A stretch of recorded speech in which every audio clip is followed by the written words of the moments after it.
Hi, second grade. Welcome back to our third week of history. For this week, we're going to be going over the Underground Railroad and Our Country Argues. So, let's get started with the Underground Railroad. There are some very difficult parts in America's history. One of those difficult times dealt with slavery. You have probably learned what slavery is from some of your Bible stories. Do you remember how Joseph was sold as a slave in Egypt? Slaves have been brought to America during colonial times. As our country grew, more slaves were brought to America. But many Americans who valued their own freedom disagreed with slavery. Some spoke out against slavery. Others helped slaves escape to freedom through the Underground Railroad. So here are some leaders of the Underground Railroad. We've got Harriet Tubman, William Still, and Thomas Garrett. The Underground Railroad was not really a railroad, nor was it underground. It was a secret way that many Americans helped slaves escape to freedom. It was probably called a railroad because each safe house along the way to freedom was called a station, and the people that lived there were called station masters. The people that helped slaves get from one station to the next were called conductors. Since most of the slavery was happening in southern states, the Underground Railroad was a journey north all the way to Canada. Many Americans worked together in the Underground Railroad. One of them was an escaped slave named Harriet Tubman. She and others helped a great many slaves safely escape to freedom. Something to see. If you would like to see what an Underground Railroad station might have looked like, you can visit the Levi Coffin House in Fountain City, Indiana.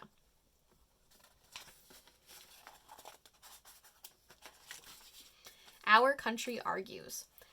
As Americans were moving westward and more states were added to the Union, trouble began to break out. The people in the northern states and the people in the southern states began arguing with each other. Many people in the South believed that each state had the right to make its own laws about slavery and other things. Soon, the southern states began talking about separating from the United States and forming their own country. But the North insisted that no state should be allowed to leave the Union, and many were upset about the slavery in the South. What would happen now? Our country needed a great leader. Abraham Lincoln.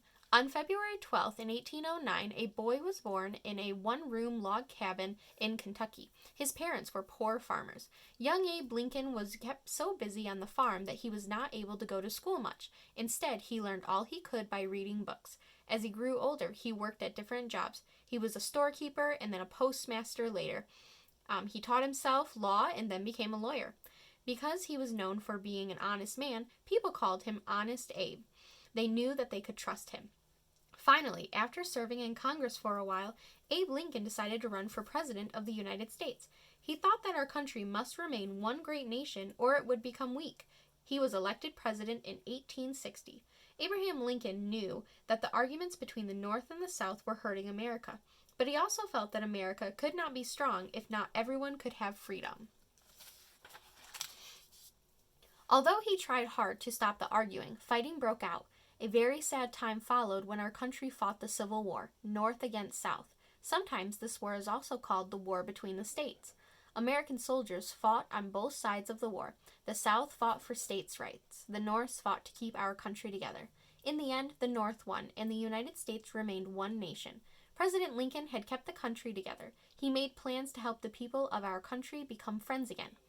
Only 5 days later, the war was over. President Lincoln took his wife to see a play.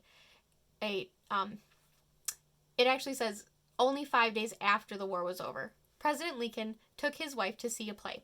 A terrible thing happened there. An actor, he snuck into the theater box where our president sat and he shot him. Our country mourned the death of this great leader. People remember Abraham Lincoln as a great patriot who led our country during a very troubled time. To honor Lincoln, many towns, schools, and roads have been named after him as a memorial to him. But perhaps the greatest memorial to Abraham Lincoln is the special place in America, Americans have for him in their hearts. Though February 12th is Abraham Lincoln's birthday, many Americans celebrate his life on President's Day. So something to see. If you want to visit our nation's capital, Washington, D.C., you could be able to see the Lincoln Memorial. Memorial Day, May 30th.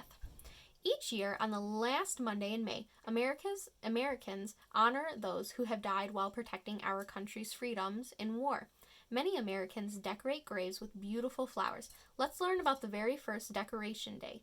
3 years after the Civil War, beautiful Mayflowers were blooming in the South. On May 30th, a group of ladies from the South picked many beautiful flowers. They decorated the graves of soldiers who had died in the war. Some Northern soldiers had been buried in the South.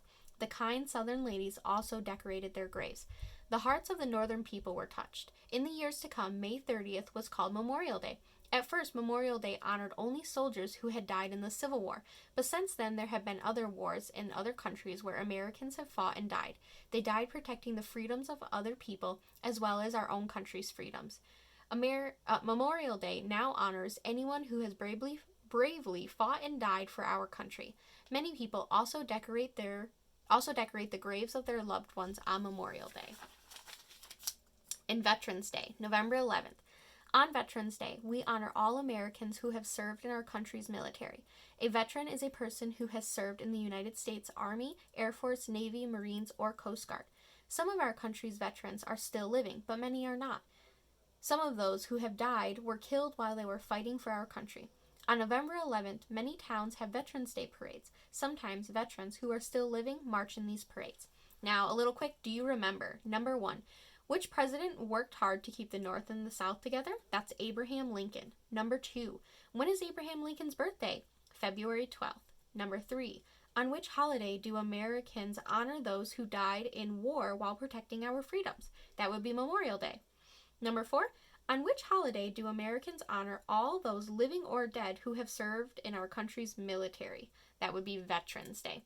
All right, and that concludes this week's history lesson. See you guys.